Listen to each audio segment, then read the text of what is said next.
माँ का इंतज़ार। इसका भी यही अरमान था, बल्कि वो तो यहाँ तक कहा करता था, अगर तुमसे शादी ना हो सकी तो यकीन जानो कि मैं कुछ खाकर मर जाऊँगा, क्योंकि मैं तुम्हारी जुदाई का सदमा हरगिज़ बर्दाश्त नहीं कर सकता। कॉलेज से आकर सबसे पहले इसे फ़ोन करती, कपड़े बदलती और खाना खाती थी। रात को भी घंटों हम फ़ोन पर बातें करते। हमारा दिल बातें करने से भरता ही नहीं था। इन दिनों जबकि मेरे थर्ड ईयर के पर्चे हो रहे थे, अब्बू के एक रिश्तेदार गांव से आए। मुझे देखा तो अपने बेटे के लिए पसंद कर लिया और रिश्ते की बात की। अब्बू ने हाँ कर दी और मंगनी की तारीख भी दे दी। जब ये बात मुझे पता चली तो मेरे पैरों तले से ज़मीन निकल गई। मैं बहुत परेशान हुई।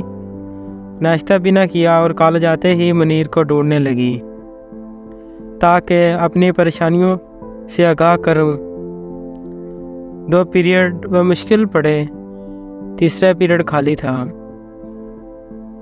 इसका भी खाली होता था, लिहाजा हम कैंटीन में आ गए।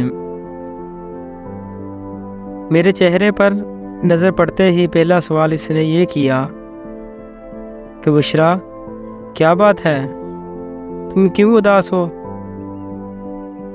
बात मेरे मुंह से ना निकल रही थी। बड़े मुश्किल से बताया कि अगले माह मंगनी होने वाली है। वालिद साहब ने रिश्ता तय कर दिया है। तुम कुछ करो। वो भी परेशान हो गया। कहने लगा, अगर तुम कहती हो तो अपने वालिदैन को तुम्हारे घर भेज देता हूँ। वो रिश्ता तलब करने आ जाएंगे, जैसे भी हो मैं इनको राज़ी कर लूँगा। मुझे यकीन है कि वो बेमुराद वापस होंगे। अब वो किसी सूरत नहीं मानेंगे। इन्होंने अपने जिस रिश्तेदार को ज़ुबान दे दी है, वो इनके बचपन के दोस्त भी हैं। लिहाजा वालिद साहब नहीं मानेंगे। अम्मी सगी होती तो शायद मेरे जज्बात का एहसास करके अब्बू से मनवा लेती, लेकिन वो भी मेरा साथ नहीं देंगी।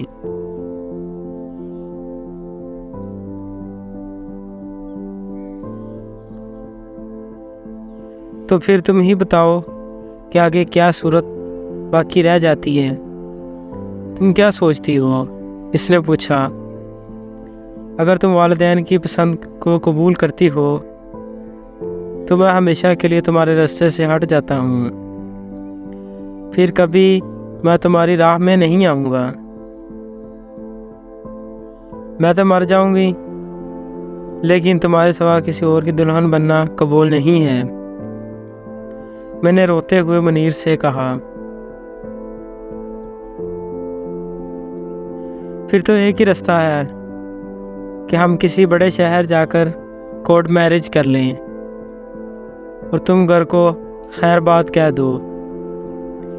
अगर ऐसा कर सकती हो तो मैं ज़िंदगी की आखिरी सांसों तक तुम्हारा साथ निभाने को तैयार हूँ। ठीक है, मैं तुम्हारा साथ दूंगी। तुम जब कहो कि मैं घर छोड़कर तुम्हारे साथ निकल चलूँगी, लेकिन जल्द ऐसा करना होगा, क्योंकि मंगनी की रस्म से पहले ही मैं तुम्हारी हो जाना चाहती हूँ और किसी और के नाम की अंगूठी अपनी उंगली में नहीं पहनना चाहती। अच्छी तरह सोच लो, क्योंकि मुझे तुम जब भी कहोगी तुमको ले चलूँगा। मेरा घर छोड़ने का मसला इतना गंभीर नहीं है जितना कि तुम्हारा है। सोच लिया है किसी के साथ सिसक सिसक कर जीने से बेहतर है तुम्हारे साथ खुशियों भरी जिंदगी गुजारूं। ये मेरा हक है क्योंकि मेरी सांसें, मेरा बदन, मेरी ज़िंदगी मेरी अपनी है। तो क्यों मैं अपनी रूह को किसी और के शिकंजे में दूं, सिर्फ दूसरों की खुशनुदी की खातर। वो कायल ना भी था तो मैंने इसको कायल कर लिया और फिर हमने कोर्ट मैरिज का प्रोग्राम बना लिया। दिन और वक्त तय हो गया। इसने कहा कि रात को 2 बजे मैं तुम्हारा इंतज़ार करूँगा, तुम्हारे घर के पीछे गली में आ जाऊँगा।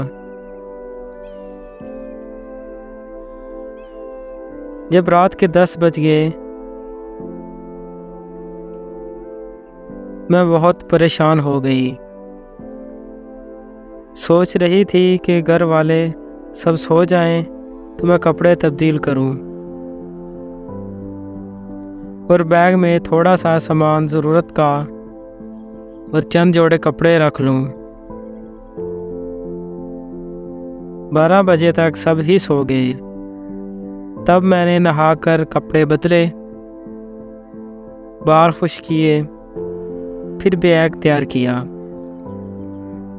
बहुत आहिस्ता आहिस्ता सारे काम किए कि खटका ना हो और ना किसी की आँख खुले। मुकर्रर वक्त से 5 मिनट पहले बैग उठाकर मैं घर से निकल आई। दरवाजे की कुंडी भी नहीं लगाई कि खटका ना हो जाए। घर का पिछला दरवाज़ा जो अकबे की तरफ खुलता था, इसको खुला ही छोड़ दिया। चंद कदम आगे आई तो मुनीर एक खाली मकान की दीवार से लगा खड़ा था। इसको देखकर जान में जान आ गई और वो भी मुझे देखता ही तेज़ी से मेरी तरफ आया।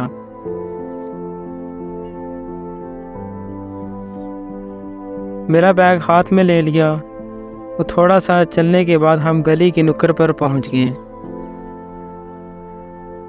जहां इसने गाड़ी खड़ी कर रखी थी। शुक्र है किसी ने देखा और हम बहिफाजत मोहल्ले से निकलकर बड़ी सड़क पर आ गए। अब हमारा रुख लाहौर की तरफ था। रात भर सफ़र के बाद सुबह 10 बजे के करीब हम लाहौर पहुंच गए। काफ़ी थकन हो रही थी, लिहाजा मुनीर ने गाड़ी एक होटल पर खड़ी कर दी।